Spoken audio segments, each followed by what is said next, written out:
Muy buenas a todos y bienvenidos un año más a Sociopolis. Somos César, Ari, Javi y Luis, y la empresa que nos ocupa hoy es bosquejar un breve resumen de la sociología del siglo XX antes de dar paso a las diversas áreas temáticas que desarrollaremos a lo largo de este curso académico. Tal y como dice Kurt Lewin, no hay nada más práctico que una buena teoría, y este es un punto desde luego que todos los aquí presentes suscribimos. Decía Raymond Aron que en tan solo un punto coinciden todos los sociólogos, y es la dificultad de definir la sociología. Esta dificultad viene propiciada por la diferencia entre sujeto material y sujeto formal. El campo de lo real sobre el que la sociología dirige su mirada está comúnmente aceptado por los sociólogos. Sin embargo, el enfoque formal, el objeto formal, es las diferentes perspectivas con las que se enfoca este objeto material, y es la empresa que nos ocupa hoy en el programa. Sin más dilación, cedo la palabra a Luis, que hablará de algunas de las conceptualizaciones muy importantes para entender la naturaleza de la sociología.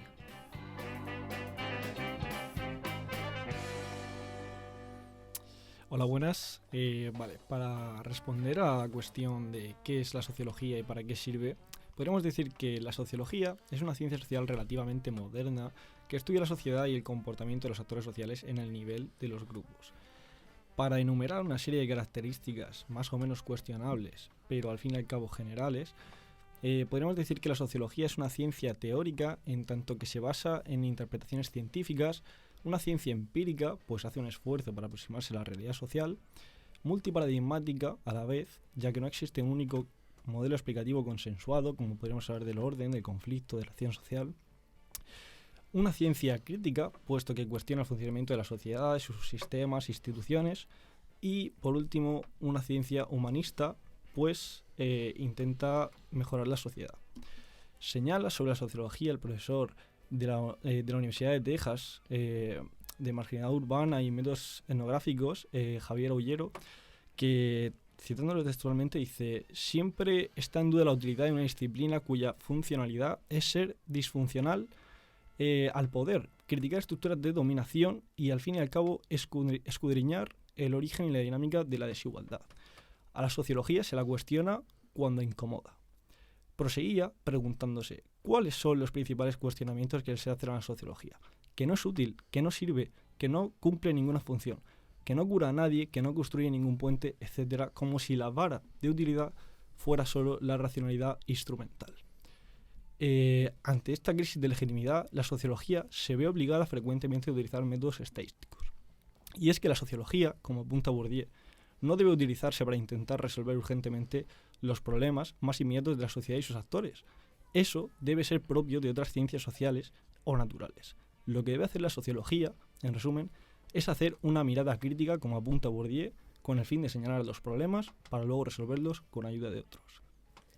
Muchas gracias. Además, me gustaría apuntar una de las grandes características de la sociología, y es que su objeto material es la sociedad, lo social.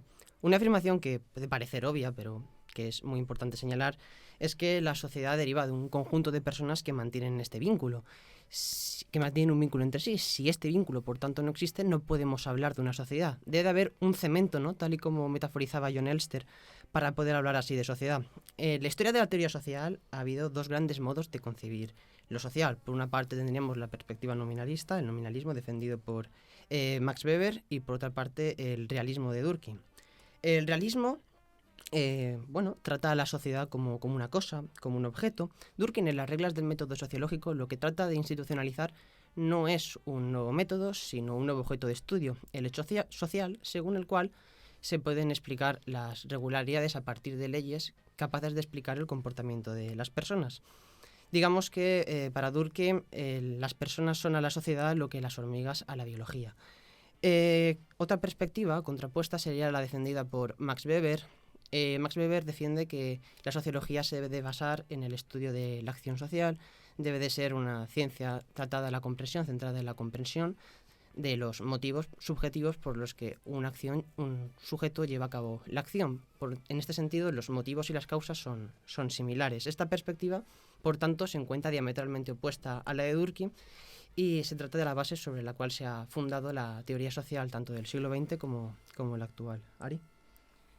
Pues yo voy a explicar los 4 tipos de sociología para Bauman. El primero es la sociología de la información o de consultoría y trata acerca de la producción de datos y análisis generalmente de carácter cuantitativo que se orientan principalmente a la toma de decisiones. El segundo tipo sería el de la sociología de la crítica, representada por sociólogos de la talla de Adorno o de Horkheimer. Identifica los problemas de la sociedad y se orienta a proponer soluciones para resolverlos desde una visión crítica. El tercer tipo es de carácter más metafórico, es la sociología literaria y se orienta a explicar los fenómenos sociales, pues eso, de manera metafórica, y es ejemplificada por los sociólogos posmodernos como Bauman. El último tipo, el cuarto, es el cognitivo y se basa en explicar los fenómenos sociales a partir de hallazgos de la investigación científica, y es el defendido por este autor, el cual destaca los tres sociólogos clásicos, Tocqueville, Weber y Durkheim, que bueno, son el gran ejemplo de este último tipo. Bueno, pues más allá de definiciones, yo entiendo que en la sociología actual subyacen tres enfoques distintos de entender cuál es el objetivo de la sociología como ciencia. En primer lugar, tendríamos la sociología como simplificación de la complejidad, mediante el descubrimiento de las leyes inmanentes que rigen el acontecer social o la estructura básica de los hechos y procesos sociales. En segundo lugar, tendríamos la sociología crítica, cuyo objetivo sería penetrar en la esencia de las cosas, derribando el muro de las apariencias consideradas normalmente como ideología, falsa conciencia, etc.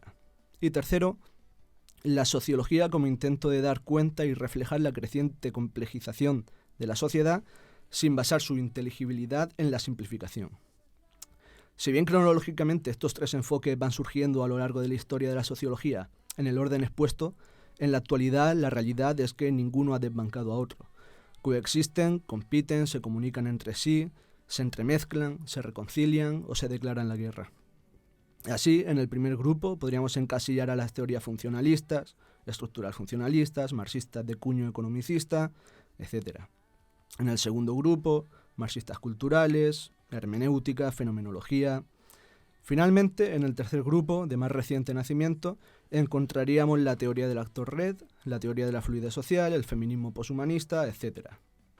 Y bueno, cabe decir que esta clasificación que acabo de presentar no aspira a ser más que un precario y simple bosquejo que no contempla posiciones a caballo entre uno y otro enfoque. Por ejemplo, las teorías de la acción social reflexiva quedan fuera, pero creo que para hacernos una idea general puede estar bien. Muchas gracias, Javi. Para dar paso a la segunda parte, hablaremos de la sociología del siglo XX, tal y como expone Emilio Lamo de Espinosa en un artículo ciertamente célebre. En el artículo, lo que Emilio Lamo de Espinosa hace es, basándose en una encuesta que respondieron integrantes del Congreso Mundial de Sociología de Montreal en 1998, tratar de elucidar, ¿no?, cuáles fueron las obras más importantes de la sociología en el siglo XX, y a partir de esta encuesta pues poder sacar conclusiones sobre cuáles han sido los enfoques que han tenido un peso mayor. Por señalar algunos de los libros más importantes, tenemos Economía y Sociedad de Max Weber, Imaginación sociológica de Brett Mill, Teoría y estructuras sociales de Merton, Ética protestante y espíritu del capitalismo de Weber, La construcción social de la realidad de Berger y Luhmann, La distinción de Bourdieu, etc. En cualquier caso, es importante tener en cuenta esto a la hora de desarrollar el argumento posterior, con el que voy a dar paso a Luis, que nos hablará de las 5 generaciones de sociología. Muchas gracias, César. Evidentemente, ciertamente voy a hablaros de las 5 generaciones de pensadores. Lamo de Espinosa bien añade que pueden añadirse hasta 2 más dentro de lo que vino a ser la historia de la sociología. Comenzando en primer lugar en un contexto histórico de surgimiento de la sociología que abarca desde finales del siglo XVII hasta el siglo XIX, que viene dado por la Revolución Industrial y la Revolución Francesa, donde se pasa de sistemas feudales a democráticos, de economías de autosuficiencia a capitalistas, donde se aplican nuevas técnicas y tecnologías y el estilo de valores deja de ser tan colectivista, surgen los primeros pensadores importantes para la sociología, es decir, los pioneros. Serían aquellos inventores de la sociología, entre comillas, cuya generación en su extensión fue muy prolongada y de la cual destacaron autores de la talla de Adam Ferguson, posible fundador de la sociología, David Hume, precursor del empirismo, Adam Smith, precursor del liberalismo clásico, Montesquieu o Rousseau, referentes de la Ilustración. En segundo lugar, podríamos hablar de los fundadores, los cuales tienen en común su carácter positivista y buscadores de leyes generales. Son considerados, por ello, por dos sociólogos. En primer lugar, podríamos hablar de Saint-Simon, el cual fue maestro de Auguste Comte, positivista revolucionario y socialista utópico según marxistas. En segundo lugar, el propio Auguste Comte, creador del concepto de sociología en sustitución de física social y categorizado como positivista conservador. En tercer lugar, hablaríamos de Karl Marx y Friedrich Engels, fundadores del marxismo, Herbert Spencer, padre del organicismo, y en último lugar, Alexis de Tocqueville, analista excelente de la democracia moderna. En cuarto lugar, hablaríamos de los institucionalizadores, los cuales cuestionan la modernidad como tendencia de progreso y llevan a la sociología, de ahí su nombre, al ámbito académico. Hablaríamos, por ejemplo, en primer lugar, de Vilfredo Pareto, conocido principalmente por su teoría de la circulación de las élites, George Simmel, teórico de la microeconomía y de la sociología urbana, Ferdinand Tönnies, autor de la distinción entre Gemeinschaft y Gesellschaft, Emil Durkheim, gran exponente del funcionalismo, Max Weber, referente ilustre de la sociología y autor de la obra de mayor prestigio, como ha dicho César, según la ISA, Economía y Sociedad, Park, Burgess, Hoyt, Harris y Ullman, sociólogos urbanos de la Escuela de Chicago, Thomas, Cooley y Mead, por último, referentes del interaccionismo simbólico. En siguiente lugar, los compiladores, los cuales, según el contexto histórico, se dividirían fundamentalmente entre críticos y conservadores. Intentan hacer un análisis científico más riguroso, debido a las técnicas avanzadas que ya disponían, basándose en premisas de las anteriores corrientes. George Lucas y Karl Mannheim, filósofos marxistas húngaros, Adorno, Horkheimer, Marcus, Fromm y Kirchheimer, referentes de la primera generación de la Escuela Crítica de Frankfurt, Talcott Parsons y Robert Kim Merton, intelectuales del estructural funcionalismo, Robert Elias, teórico del concepto de civilización, Charles Wright Mills, autor de la famosa obra, como ha dicho César, La imaginación sociológica, o por último Ralph Dahrendorf, uno de los fundadores de la teoría del conflicto social. En quinto lugar, hablaríamos de los constructivistas, citando textualmente al Amo. Estos inauguran nuevas corrientes que colocan de nuevo al actor en el centro del análisis y a la cultura y la construcción social de la realidad como procesos determinantes. Hablaríamos, por ejemplo, de Alfred Schutz, Peter Berger y Thomas Luckmann como teóricos de la sociología fenomenológica. George Hohmann, Peter Blau y Richard Emerson como teóricos de la teoría del intercambio, Harold Garfinkel, baluarte de la etnometodología, o James Coleman, formulador de la teoría de la elección racional. Si bien es cierto, como he comentado antes, que podrían existir otras corrientes, otras corrientes de pensadores, hablaremos posteriormente en el transcurso de este programa de ellas. Doy paso a Javi ahora. Gracias. Bueno, pues la sociología de la sociología, se ha dicho, es el estudio de las condiciones sociales de producción del conocimiento sociológico. En este sentido, las condiciones de producción del conocimiento sociológico a lo largo del corto siglo XX estaban marcadas por el encrudecimiento de la lucha de clases. El periodo que va de 1918 a 1989 es el periodo de conformación de los dos bloques hegemónicos del pasado siglo, los Estados Unidos y la Unión Soviética, y de la expansión o intento de expansión de uno y otro. El conflicto entre estos dos bloques y el conflicto social dentro de las fronteras de los estados nacionales obligaban a todo teórico social a posicionarse de un lado u otro, a analizar su presente desde categorías marxistas o funcionalistas, a teorizar el conflicto o el orden, a argumentar de manera dialéctico-crítica o neopositivista fisicalista, de tal manera que prácticamente se conformaban no dos modos de hacer sociología, sino dos sociologías, una sociología crítica o revolucionaria y una sociología conservadora o burguesa. Así, como dice el Amo de Spinoza, no es casual que durante la Primera Guerra Mundial y entre trincheras llegarían a publicarse dos obras fundamentales para una y otra manera de hacer sociología o sociología, como hemos dicho antes. Por un lado, Historia y conciencia de clase, de Lukács, y el Tractatus Logico-Philosophicus de Wittgenstein. El primero alimentaría el desarrollo de la teoría crítica de la Escuela de Frankfurt, mientras que el segundo haría lo propio, renovando el positivismo decimonónico con el neopositivismo que alimentaría al Círculo de Viena, al de Berlín, al racionalismo crítico de Popper etc.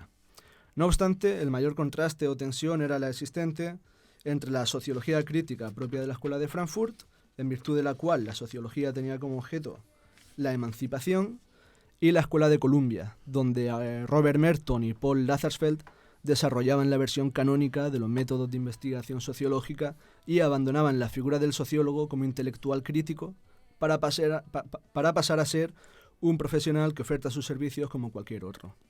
Y así, la sociología se constituía como ciencia en esa tesitura, en constante tensión entre marxismo y antimarxismo, reflejo de lo que ocurría en la sociedad de la época.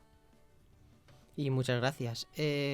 Ulteriormente, siguiendo con el hilo de la teoría social que estamos aquí esbozando, uno de los grandes acontecimientos en la historia y que tuvo una repercusión evidente en el desarrollo de la teoría sociológica fue el mayo del 68, la invasión de la URSS a Checoslovaquia, o incluso el descubrimiento del archipiélago del Gulag hizo darse cuenta a los intelectuales que había caído el mito comunista.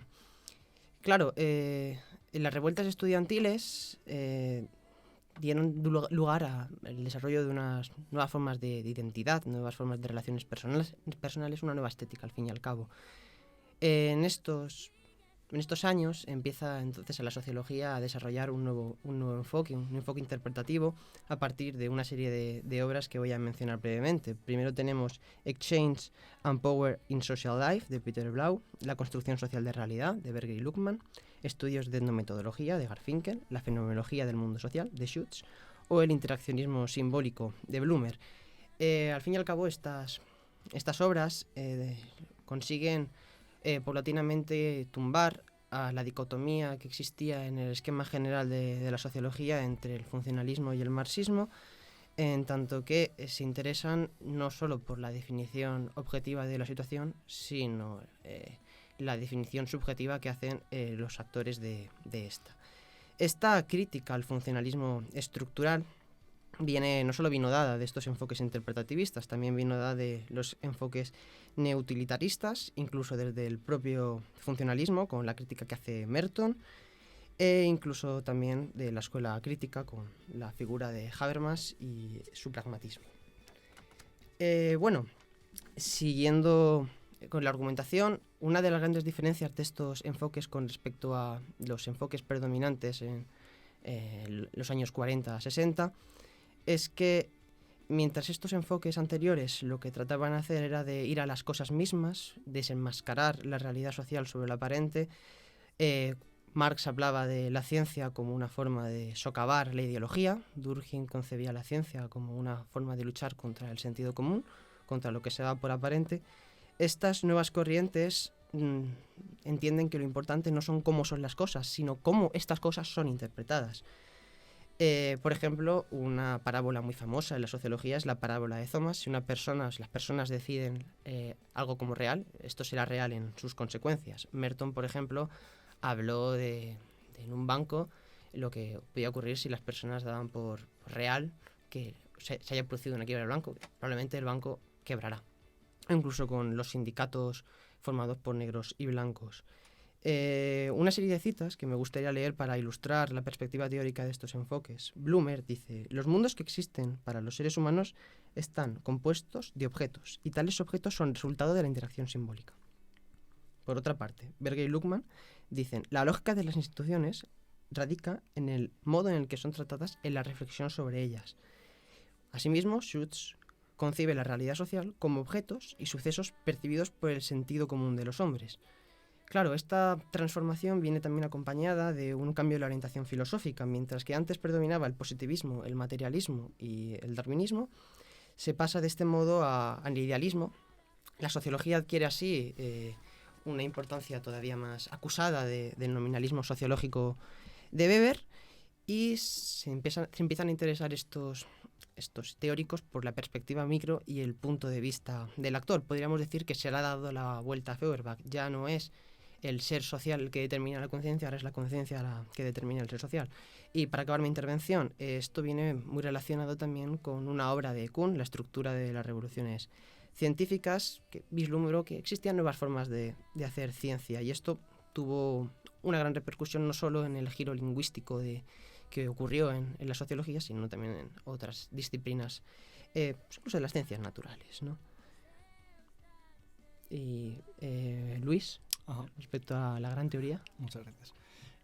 Vale, pues respecto al regreso de la gran teoría, podemos decir que si bien la gran teoría es una corriente caracterizada por su emersión recientemente, no se puede decir que ésta haya sustituido al constructivismo del cual acaba de hablar César.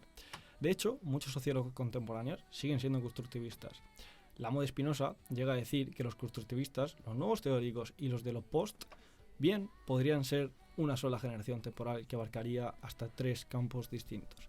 La deconstrucción crítica del orden social por parte de los constructivistas, la creación de una teoría de lo social por parte de los nuevos teóricos y el descubrimiento del misterio de la postmodernidad por parte de los teóricos, evidentemente.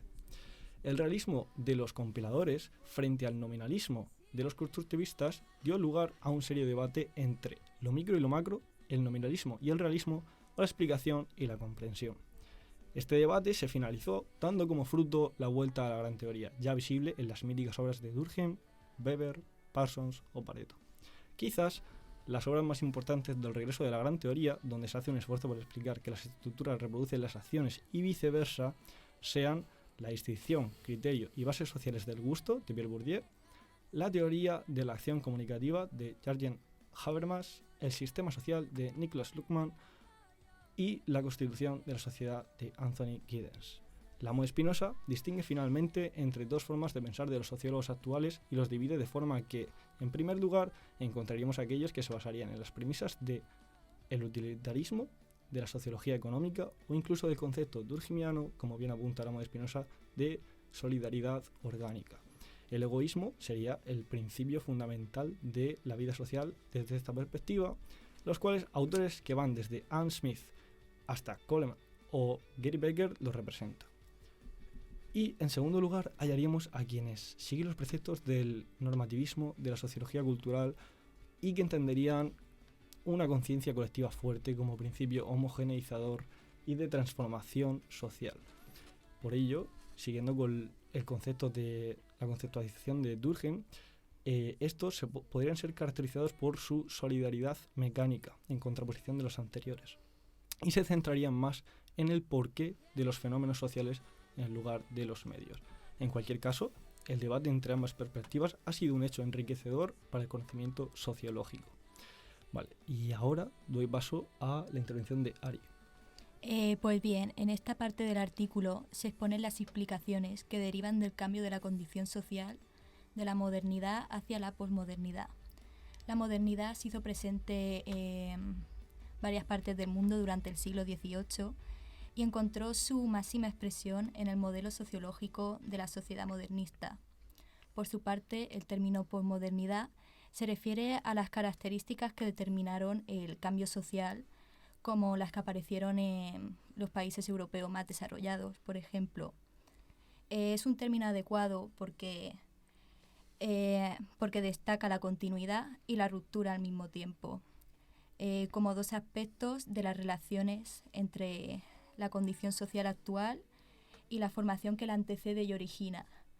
Entonces, de esta manera, hay una nueva actividad dentro de la sociología moderna y aparecen nuevos términos como posfordismo o postindustrial que quedan pendientes para definir, que harán estos sociólogos posmodernistas. Pues bien, el primer sociólogo que puso de moda, por así decirlo, el prefijo post fue Daniel Bell en su obra El advenimiento de la sociedad postindustrial. En ella explicaba el trasvase de trabajadores del segundo sector hacia el sector servicios. Esto lo explicaba dándole primacía al conocimiento. Daniel Bell influenció a otros autores como Beck o el español Manuel Castel. Beck, en su obra La sociedad del riesgo, explicaba, valga la redundancia, el riesgo contenido en ese mismo prefijo post, lo que suponía. Y bueno, Manuel Castel escribió La era de la información, porque para él ahora mismo lo que prima en nuestra sociedad es la información. Estamos totalmente informados constantemente, estamos recibiendo información, ya sea por televisión, radio, prensa. Y bueno, la globalización obviamente es otro fenómeno que refleja esta posmodernidad, porque se ha roto el marco de referencia de la sociología. Ya no se estudian las sociedades como naciones, sino se estudia una sociedad global como si de una red o de una tela de araña se tratara. Vamos, se ha pasado de lo local a lo global y esto ha llevado a consecuencias epistemológicas, ya que el sujeto ahora se encuentra dentro del objeto, lo que da lugar a la autoinformación. Y bueno, es nuestro deber como futuros sociólogos seguir indagando y seguir investigando sobre estos términos y la posmodernidad. Y muchas gracias, Ari. Tenemos una sorpresa que dentro de 2 semanas os la presentaremos a todos. Vamos a hacer una entrevista. Ya la tenemos hecha, de hecho, a José Antonio Noguera, profesor de la Universidad Autónoma de Barcelona. José Antonio Noguera es un sociólogo que defiende una perspectiva epistemológica analítica en la sociología. Antonio Noguera, además, algunas de sus obras más destacadas, por ejemplo, fue la creación de la edición Sociología Analítica, publicada en el CIS hace relativamente poco tiempo. Se caracteriza también por abrir el debate en la sociología española con su artículo Por un giro analítico de la sociología, publicado en el RIS, si no me equivoco. Abrir el debate de la sociología analítica, y asimismo se caracteriza pues por llevar a cabo también una propuesta metodológica en la que los modelos basados en agentes pues puedan darse a conocer y pues, puedan desarrollarse como una perspectiva. Una forma de obtener información, al fin y al cabo. En cualquier caso, dentro de 2 semanas es cuando visualizaremos y escucharemos esta entrevista. Algunas de las preguntas que tenemos de Noguera le hemos hecho. En primer lugar, le preguntamos si la sociología es una ciencia multiparadigmática. Luego, si existe alguna afinidad lectiva entre la sociología analítica y el neoliberalismo. También le preguntamos acerca de qué perspectivas tiene sobre la sociología analítica y, por otra parte, qué opinión tiene la sociología analítica sobre los métodos cualitativos de investigación. Esta entrevista la encuadraremos en un programa en el que trataremos aspectos metodológicos en sociología. Nos abordaremos en los debates recientes acerca de lo cuantitativo y lo cualitativo, acerca de la inferencia, la causación y la estadística. Iniciaremos el siguiente programa, asimismo, hablando del carácter multiparadigmático de la sociología, que al fin y al cabo se trata de la continuación un poco del debate que hemos llevado hoy a cabo, cómo se está desarrollando la sociología hoy en día, los métodos que utiliza para obtener información. Al fin y al cabo, el objeto de estudio se amplía en función de los métodos que tiene uno para obtener información. La forma en la que se están desarrollando estos métodos, las nuevas visiones epistemológicas que se están desarrollando hoy en día en sociología resultan descollantes para poder así comprender el devenir de la disciplina. Esto lo dejaremos, como ya he dicho, para dentro de 2 semanas. Espero que os haya gustado el debate que hemos realizado hoy. Ha sido una introducción a la sociología del siglo XX y creo que la verdad es algo muy útil antes de dar paso a las temáticas que vamos a abordar el resto de la temporada. Hablaremos de feminismo, hablaremos de las clases sociales, hablaremos de la ética del cuidado, de la sociología económica, trataremos una serie de temas y creo que nos ha parecido útil comenzar hablando de una visión pues global, una visión diacrónica de lo que ha sido la sociología en el siglo XX para así dar paso a lo que es y se está cociendo hoy en día la sociología. Y esto ha sido todo. Muchas gracias por estar aquí escuchándonos, muchas gracias a todos y nos vemos en 2 semanas aquí en Sociópolis.